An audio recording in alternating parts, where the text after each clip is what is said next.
अगर आप UP PCS exam की तैयारी कर रहे हैं, फिर चाहे वो 2024 का एग्ज़ाम हो चाहे 2025 में होना हो, तो ये वीडियो लेक्चर आपके लिए बहुत इंपॉर्टेंट है। ये वीडियो आपकी तैयारी को और बूस्ट कर देगा।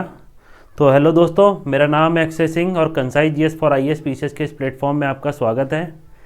तो आप लोग ने सुना होगा या देखा भी होगा बहुत जगह, जितने भी यूपी पीसीएस के टॉपर्स बनते हैं उन्होंने सजेशन दिया है कई बार कि ये जो घटना चक्र आती है हमारी, देख सकते हैं आप ये पूर्वालोकन, तो ये पूर्वालोकन को हमेशा रिकमेंड करते हैं प्रीलिम्स से पहले। तो अगर आपने तैयारी कर ली हो या ना भी की हो, थोड़ी बहुत चीज़ें आपके बेसिस क्लियर हैं, तो आप यहाँ पे आके लाइक कर सकते हैं आराम से। यहाँ पे इसको पढ़ के आपका प्रीलिम्स निकल सकता है, बशर्ते सारी सब्जेक्ट्स के जितने भी इसकी आती हैं घटना चक्र, सारे सब्जेक्ट्स की अगर आपने पढ़ ली तो आपका प्रीलिम्स अच्छे से हो जाता है। इससे सारे टॉपर्स यही बोलते हैं। तो उसी को ध्यान में रखते हुए हमारे चैनल पे घटना चक्र जो है यूपी पीसीएस 2024 में जो एग्ज़ाम होने वाला है उसके लिए स्टार्ट करी जा रही है। इसमें हम 1 बाय 1 सारे सब्जेक्ट्स की घटना चक्र पूर्वालोकन जो होगी कवर करेंगे, चाहे वो हिस्ट्री हो, पॉलिटी हो, ज्योग्राफी हो, एनवायरनमेंट हो, साइंस हो, जो भी होंगी सारी हम कवर कराएंगे।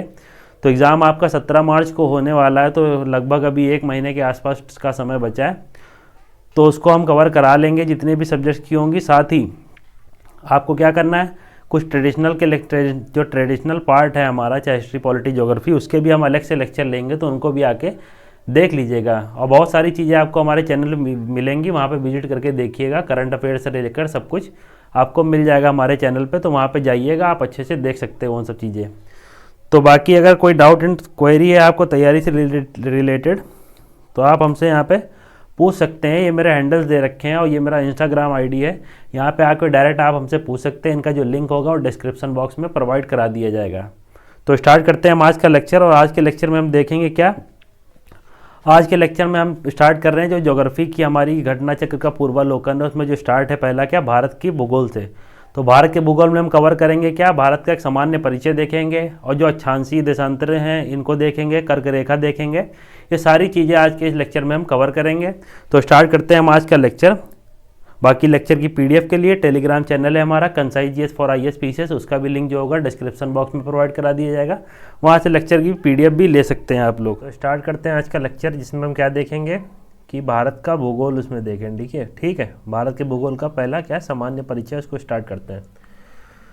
तो पहला क्वेश्चन क्या दिया हुआ है इसमें देख लेते हैं। बता रहा है निम्नलिखित कथनों में से भारत के बारे में सही जो कथन होगा उसको चुनना है। नीचे कथन दे रखे हैं 4, इनमें से जो सही होगा उसको चुनना है। ठीक है, पहला क्या दे रखा है कि भारत विश्व का पाँचवा बड़ा देश है, तो क्या ये कथन सही है। दूसरा दे रखा है यह स्थल मंडल के कुल क्षेत्रफल का 2.4% भाग अधिकृत किए हुए है भारत। तीसरा दे रहा है कि समूचा भारत जो है उष्ण कटिबंध में स्थित है। और चौथा दिया हुआ है 82.5 डिग्री जो पूर्वी देशांतर का उपयोग है उसको भारतीय मानक समय या इंडियन स्टैंडर्ड टाइम को निर्धारित करने के लिए किया जाता है। जो देशांतर है बता रहा है कि 82.5 वाला, उसको क्या भारतीय मानक को निर्धारित करने के लिए, भारतीय मानक समय जो है उसको निर्धारित करने के लिए इसका उपयोग किया जाता है। तो इसमें हमें सही कथन चुनना है। जैसे यहाँ पे आपको पता होगा भारत जो है 5वां नहीं जबकि 7वां बड़ा देश है, तो ये कथन गलत हो जाएगा। तो भारत के अलावा कौन कौन से देश हैं जो बड़े हैं, 6। तो पहला जो देश होगा हमारा रशिया, सबको पता होगा। फिर आता है कनाडा, ठीक है। फिर आपको पता होगा यूएसए आता है। फिर आपको पता होगा चाइना आता है। तो ये सब इसके ऊपर जितने भी देश हैं ये हैं, ये आपको याद होने चाहिए जो भारत से बड़े देश हैं। ठीक, बाकी यहाँ ये पूरे जो पृथ्वी है, जो स्थल मंडल है, उसका 2.4% भाग घेरे हुए भारत हमारा, ये चीज़ ध्यान रखिएगा। और ये समूचा भारत जो है उष्ण कटिबंध में नहीं है, बल्कि ये उष्ण और उपोष्ण दोनों कटिबंध में है, तो इतनी चीज़ ध्यान रखिएगा, इसलिए वाला भी गलत हो जाता है। तो राइट आंसर क्या होगा, दूसरा और चौथा। तो ये राइट आंसर हो गया हमारा दूसरा चौथा। एक चीज़ और यहाँ पे जान लीजिए, जो 82.5 डिग्री है वो कौन कौन से स्टेट से होकर गुजरती है। तो जो इंडियन स्टैंडर्ड टाइम है जो 82.5 डिग्री पूर्वी देशांतर है हमारा, जिसको भारत ने भारतीय मानक समय माना हुआ है, तो वो कौन कौन से स्टेट से होकर गुजरता है। तो ध्यान रखिएगा, पहला कौन सा प्रदेश है, तो पहले यूपी से गुजरेगा, यूपी से होकर गुजरती है ये 82.5 डिग्री। फिर उसके बाद एमपी में एंटर करते हैं, फिर छत्तीसगढ़ में, फिर छत्तीसगढ़ के बाद उड़ीसा, आंध्र प्रदेश। तो ये ध्यान रखिएगा, उड़ीसा और आंध्र प्रदेश, तो मतलब 5 राज्यों से होके गुजरता है भारतीय मानक समय जो है। कौन कौन सा, यूपी है, एमपी है, छत्तीसगढ़ है, उड़ीसा है और आंध्र प्रदेश, ये जरूर ध्यान में रखिएगा। ठीक है, बाकी इस क्वेश्चन का जो राइट आंसर है वो कौन सा है, 2 और 4 है। तो इतनी चीज़ें इसमें देख लीजिएगा। आगे जैसे इसमें दिया हुआ है भारत विश्व का 7वां बड़ा देश है, ये पता है आपको। संपूर्ण भारत का अक्षांशीय विस्तार क्या है, तो ये याद रख लीजिएगा 6 डिग्री 4 मिनट से लेकर 37 डिग्री 6 मिनट उत्तरी दक्षांश, और जबकि उष्णकटिबंधीय क्षेत्र का विस्तार क्या है 23.5 डिग्री एवं दक्षिणी अक्षांश के मध्य है ये। तो ये सब दे रखा है, ये भारत का जो अक्षांशीय विस्तार है कितना है, तो 6.4 डिग्री से लेकर 37.6 डिग्री कह रहा हूँ मैं, डिग्री से लेकर 6 मिनट तक का जो है वो कितना है अक्षांशीय विस्तार है भारत का। ठीक है, अगर ये लेंगे कहाँ से, तो ये अगर अंडमान निकोबार को भी इंक्लूड करके लेंगे तो ये यहाँ पे आता है। 2.4% क्षेत्रफल हमारे भारत का है पूरे स्थलमंडल का, और 82.5 डिग्री जो हमने बताया निकलती पूर्वी देशांतर बता दिया कि कहाँ से स्टेट से होके गुजरती है। नेक्स्ट क्वेश्चन देखते हैं, फिर अगेन वही रिपीटेड है। भारत क्षेत्रफल की दृष्टि से बता रहा कौन सा स्थान है भारत का, तो 7वां है, टिक कर लीजिएगा, कोई नई चीज़ नहीं इसमें। फिर से वही क्वेश्चन रिपीट हो रहा है, देखिए जो रिपीट हो रहे हैं उनमें हम टाइम वेस्ट नहीं करेंगे, बाकी हमने बता दिया क्या क्या चीज़ें जो हमें जाननी थी, तो यहाँ पे फिर से लगा लीजिएगा 7वां बड़ा देश है। नेक्स्ट क्वेश्चन जो दे रखा है क्या, ये ध्यान से देखिए, भारत का क्षेत्रफल जो है संसार के क्षेत्रफल का 2.4% बता रहा है। जो भारत का क्षेत्रफल है संसार के क्षेत्रफल का 2.4% है, लेकिन पूछ रहा है कि इनकी जनसंख्या कितनी है वर्ल्ड की, तो संपूर्ण मानव जाति की क्या 16% जनसंख्या है भारत में, नहीं। तो यहाँ ध्यान रखिएगा 17 दे रखा है, लेकिन रियल जो डेटा है 2011 की जनगणना के अनुसार 17.5% जो है विश्व की जनसंख्या का कुल भारत में निवास करती है। तो ये देख लीजिए कितना बड़ा गैप है। केवल लैंड हमारे पास कितनी है, अगर पूरे स्थल मंडल की देखें तो केवल 2.4% के आसपास ही लैंड है हमारे पास, लेकिन यहाँ विश्व की जनसंख्या का 17.5% लोग निवास करते हैं। तो देखिए कितना घनत्व होगा, डेंसिटी कितनी ज़्यादा है भारत में। वही भारत का क्षेत्रफल ये याद रखिएगा 32,87,263 वर्ग किलोमीटर, ये ध्यान रखिएगा 32,87,263 वर्ग किलोमीटर इसका क्षेत्रफल है, और परसेंटेज में देखें तो 2.4% है। तो ठीक, ये चीज़ ध्यान रखिएगा। और स्थल जितना भी विश्व में लोग रहते हैं वर्ल्ड में, उसके 17.5% भारत में ही निवास करते हैं, तो इतनी चीज़ ध्यान रखिएगा। नेक्स्ट दे रखा है क्वेश्चन क्या, भारत में लगभग कितने गाँव हैं, तो कितने गाँव हैं ऑप्शन दे रखा है 5 लाख, बी दे रखा है 6,30,000, सी दे रखा है 8 लाख, और डी दे रखा है इनमें से कोई नहीं। तो राइट आंसर क्या होगा, इनमें से कोई नहीं। जो गांवों की जनसंख्या है जनगणना के अनुसार करीबन 6,40,000 के आसपास है गांव जो हैं, तो वही दे रखा है 6,40,932 गांव हैं कितने भारत में निवास करते हैं। 2011 की जनगणना है, उस हिसाब से इसमें दिया हुआ है, तो डी विकल्प इसमें होगा कोई नहीं इनमें से। तो राइट आंसर क्या होगा, 6,40,932 गाँव हैं। नेक्स्ट है क्या पूछ रहा है, नेक्स्ट दे रखा है कि निम्नलिखित में से कौन सी जोड़ी सही नहीं है, पूछ रहा है कि जोड़ी कौन सी सही नहीं है, तो जोड़ी देखना है। हमने ये देख लिया अभी क्षेत्रफल कितना है, तो 3.28 मिलियन या 32,87,000। तो ये चीज़ ध्यान रखिए। अक्षांशीय विस्तार देख लिया हमने, अगर यहाँ पे अंडमान निकोबार को ऐड करते तो कितना हो जाएगा 6.6 डिग्री 45 मिनट हो जाएगा। और अगर केवल स्थल अंडमान निकोबार को हटा के अगर भारत का देखते हैं तो वहाँ से कितना हो जाएगा, तो 8 डिग्री 4 मिनट से लेकर 37 डिग्री 6 मिनट तक का हो जाएगा। वही रेखांशीय विस्तार है, मतलब जो आपको पता होगा अक्षांश और देशांतर होते हैं। जो देशांतरीय विस्तार है वो कहाँ पे है, तो 68 डिग्री 7 मिनट से पूर्वी, 97 डिग्री 25 मिनट जो पूर्वी है, ये किसका रेखांशीय विस्तार है, तो इसको ध्यान में रखिएगा। ठीक है, ये जितना भी इसमें दे रखा है ये ध्यान में रखने वाली चीज़ें हैं। तो ये गलत है क्या, पूछ रहा है जोड़ी सही नहीं है, तो ये जोड़ी सही नहीं है। जिसमें दे रखा है राज्यों की संख्या कितनी बता रहा है 26, जबकि वर्तमान में कितने 28 राज्य हैं और प्लस 8 केंद्र शासित प्रदेश हैं। तो ये चीज़ ध्यान रखिएगा, तो ये गलत हो जाएगा, इसीलिए ये राइट आंसर है। ठीक, इसको टिक कर लीजिएगा। देखते हैं एक्सप्लेनेशन में क्या दे रखा है। भारत का भौगोलिक क्षेत्रफल, भारत का जो भौगोलिक क्षेत्रफल लगभग कितना है 3.287 मिलियन वर्ग किलोमीटर या 32,87,263, ध्यान में रखिएगा इसको 32,87,263। अक्षांशीय विस्तार 8 डिग्री 4 मिनट से 37 डिग्री 6 मिनट उत्तर तक का, और जो देशांतरीय विस्तार है वो देख लिया 68 डिग्री 7 मिनट से 97 डिग्री 25 मिनट तक का है। 26 जनवरी 2020 से क्या हुआ, भारत में कुल 28 राज्य और 8 केंद्र शासित प्रदेश हो गए। पहले 9 केंद्र शासित थे, तो उसके बाद क्या हुआ, जो नवीनतम बना है दादरा नागर हवेली और दमन दीव को एक करके बना दिया गया है केंद्र शासित प्रदेश। पहले दोनों अलग अलग होते थे, तो ये चीज़ देख लीजिएगा इसमें। नेक्स्ट है क्या, कौन सा असत्य बताना है इसमें, तो भारत विश्व का 7वां सबसे बड़ा देश है, आपको पता होगा। जनसंख्या की दृष्टि से विश्व में का दूसरा राष्ट्र है, ये भी आपको पता होगा। पहला कौन है? तो चाइना है। अभी जो नए आंकड़े तो आए नहीं, सुना है कि शायद इंडिया की पॉपुलेशन चाइना से ज़्यादा हो जाएगी, क्या सिर्फ खबरें चल रही हैं। जब नई जनगणना के आंकड़े आएंगे तो उसमें हम लोग देख लेंगे अच्छे से। दे रखा है इसकी भूमि सीमा का विस्तार कितना है? तो 15,200 किलोमीटर। और क्या बता रहा है चौथा, क्या दे रखा ऑप्शन? इसमें असत्य बताना हमको। चौथा दे रखा है सर्वोदम सूर्योदय इसके मिजोरम राज्य में होता है, तो ये गलत है। मिजोरम नहीं है, यहाँ अरुणाचल, ध्यान रखिएगा। अरुणाचल में सर्वप्रथम सूर्योदय होता है, तो ये इसका गलत आंसर है। तो इतनी चीज़ इसमें ध्यान रखिएगा, बाकी ऊपर के तीनों सही हैं। तो ये हमारा हो गया सामान्य जो परिचय था भारत के भूगोल का, जो दे रखा है घटना चक्र में, पूर्वालोकन में, तो वो हमने देख लिया। अब नेक्स्ट देखते हैं क्या अक्षांशीय विस्तार, उसमें एक चैप्टर दे रखा है, उसमें भी शायद 3 ही क्वेश्चन है, तो उनको देख लेते हैं। तो अक्षांशीय विस्तार में देखेंगे, पहला जो क्वेश्चन दे रखा है क्या पूछ रहा, भारत विस्तृत है, कहाँ से कहाँ तक विस्तृत है?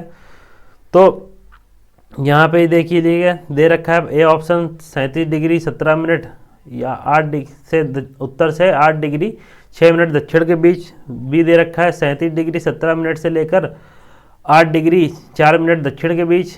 और बाकी ये दे रखा है 37 डिग्री 17, और ये हमने अभी ऊपर पढ़ के आए हैं तो आपको पता होगा 8 डिग्री 4 मिनट उत्तर से लेकर 37 डिग्री 6 मिनट उत्तरी अक्षांश।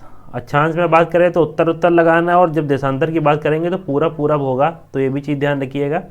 और ये एक चीज़ और ध्यान रखिएगा, यहाँ पे अगर कभी आपको निकालना हो तो जैसे ये जो हमारा है इसमें अगर माइनस करेंगे तो चाहे देशांतर में माइनस, अगर अक्षांशों में माइनस करेंगे ना इनको तो भी 29 के आसपास आएगा।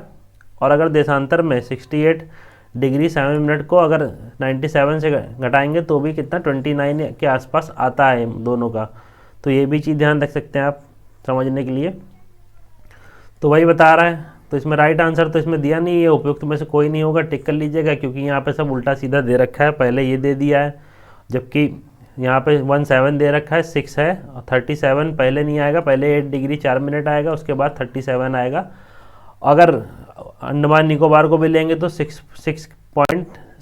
डिग्री के आसपास हो जाता है। तो उतनी चीज़ें अभी देखी हमने ऊपर, याद होंगी आपको।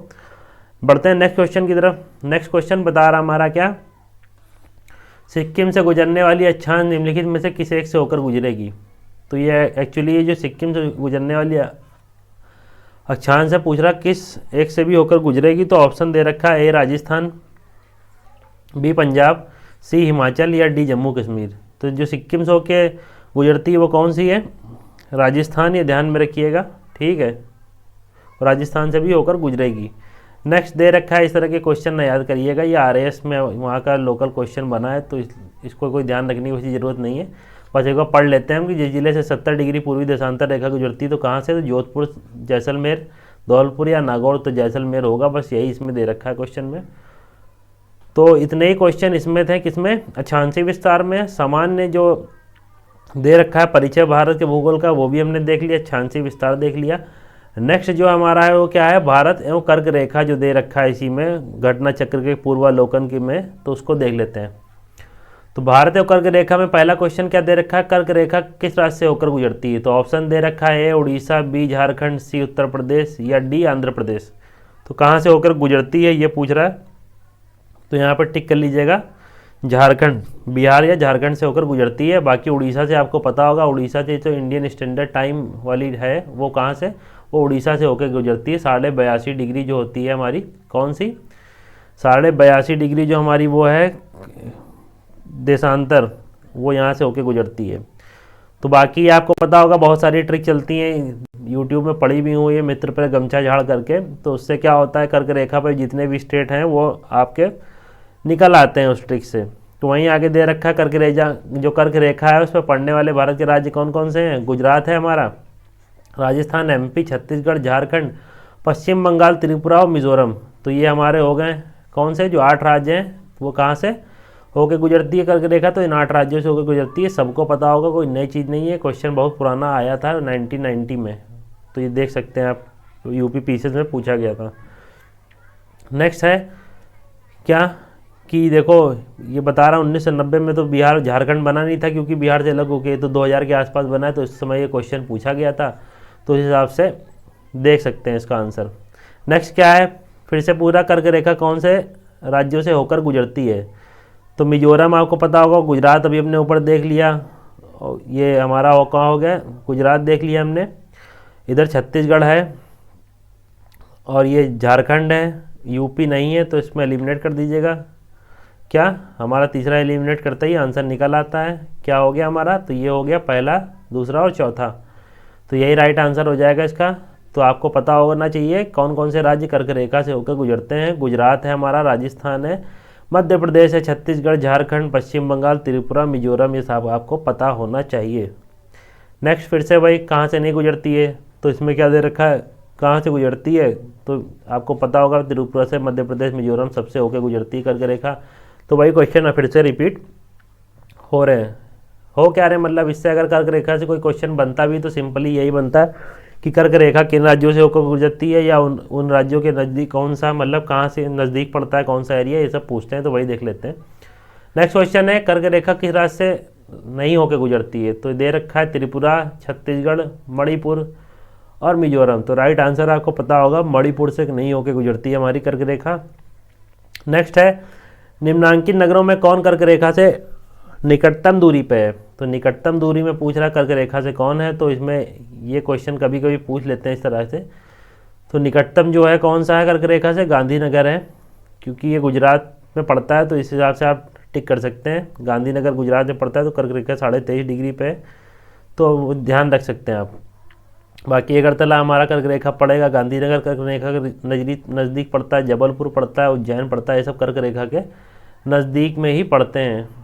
तो ये सब दे रखा है लिस्ट, तो देख सकते हैं आप इनको। नेक्स्ट है, कौन सा निकट पड़ेगा कर्क रेखा के, तो इनमें से जो बताना है उसमें टिक कर लीजिए। कोलकाता है हमारा जो कर्क रेखा से नज़दीक पड़ेगा।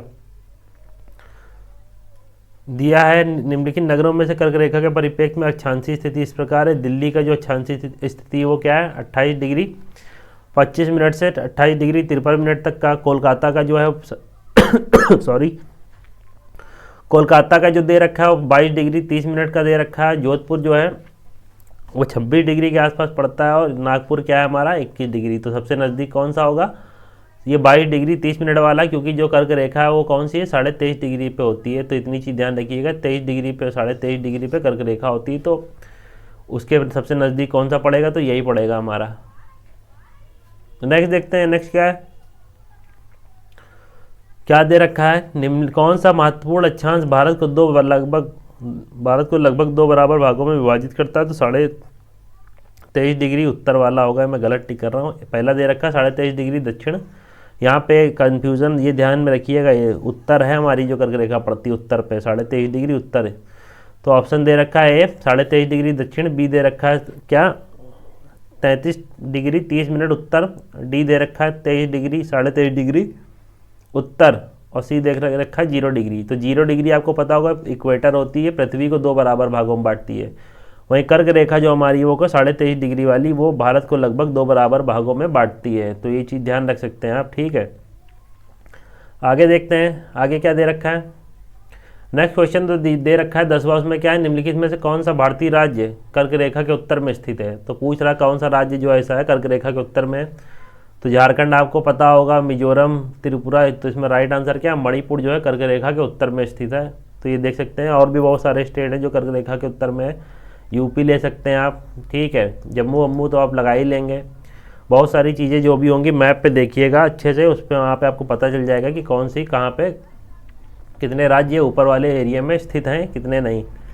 नेक्स्ट दे रखा है, जून माह में निम्न स्थानों में कहाँ पर दिन की अवधि अधिकतम होगी। तो दिन की अवधि पूछ रहा है जून माह में, जून माह में दिन की अवधि पूछ रहा है। तो इसको ये अंडरस्टैंडिंग क्वेश्चन है, अगर आप ज्योग्राफी पढ़ेंगे तो अपने आप ही डेवलप हो जाएगी सोच कि किस जून के समय में जो सूरज है हमारा वो कहाँ पे होता है, उत्तरी गोलार्ध में, उस हिसाब से जो नज़दीक का पड़ेगा वहाँ पे दिन की अवधि सर्वाधिक होगी। तो यही दे रखा है, हैदराबाद, चेन्नई, भोपाल या दिल्ली। तो राइट आंसर क्या हमारा दिल्ली है, जहाँ पे दिन की अवधि सबसे लंबी होगी। क्योंकि और देखते हैं एक्सप्लेनेशन में जो दे रखा है कि सूर्य के उत्तरायण होने के बाद से ही उत्तरी गोलार्ध में दिनों की अवधि बढ़ती जाती है। 21 जून को सूर्य जो होता है कहाँ पे, जो 21 जून को सूर्य जो है उत्तरायण की स्थिति में सर्वोच्च बिंदु पर होता है। इस समय क्या है, कर्क रेखा के उत्तर जाने पर दिनों की अवधि बढ़ने लगती है। और दिल्ली की स्थिति उपयुक्त विकल्प में सबसे उत्तर है, तो अतः दिन की अवधि अधिकतम कहाँ होगी, तो दिल्ली में होगी। नेक्स्ट क्या है, कर्क रेखा के सबसे निकटतम पूछ रहा है। तो ये क्या है, काम करिएगा, मैप देखिएगा इंडिया का, वहाँ पे देख लीजिएगा बना के, जो भी कर्क रेखा के उत्तर में स्टेट हैं और जो साउथ में है, जो नॉर्थ में है और जो साउथ में है, इन दोनों को देख लीजिएगा कौन से स्टेट कहाँ पे पड़ते हैं और कितने राज्य गुजरते हैं, वो तो पता ही है आपको। हो सकता है आगे भी क्वेश्चन बन सकते हैं इनसे, पूछे गए हैं कई बार, तो हो सकता है बना दें इससे क्वेश्चन। तो इसमें दे रखा है क्या, जबलपुर, इसमें तो राइट आंसर होगा क्या, जबलपुर दे रखा है, देख सकते हैं आप। तो ये स्थान दे रखे हैं, डिग्री दे रखी है सबकी, तो सबसे नज़दीक में कौन सा पड़ेगा 23.5 डिग्री के, तो ये पड़ेगा, तो यही जबलपुर इसमें टिक कर सकते हैं। नेक्स्ट दे रखा है क्या, कौन सी, ये क्वेश्चन याद कर लीजिएगा, कभी ना कभी फिर से पूछा जाना है। तो भारत की कौन सी नदियाँ में जो कर्क रेखा को 2 बार काटती है, क्वेश्चन बहुत बार बन भी चुका है, बहुत बार क्या मतलब है, क्वेश्चन बहुत इंपॉर्टेंट टाइप का है, तो ध्यान रखिएगा। ऑप्शन दे रखा है ए माही, बी चंबल, सी नर्मदा या डी उपरोक्त में से कोई नहीं। राइट आंसर है माही नदी जो है किसको, कर्क रेखा को 2 बार काटती है।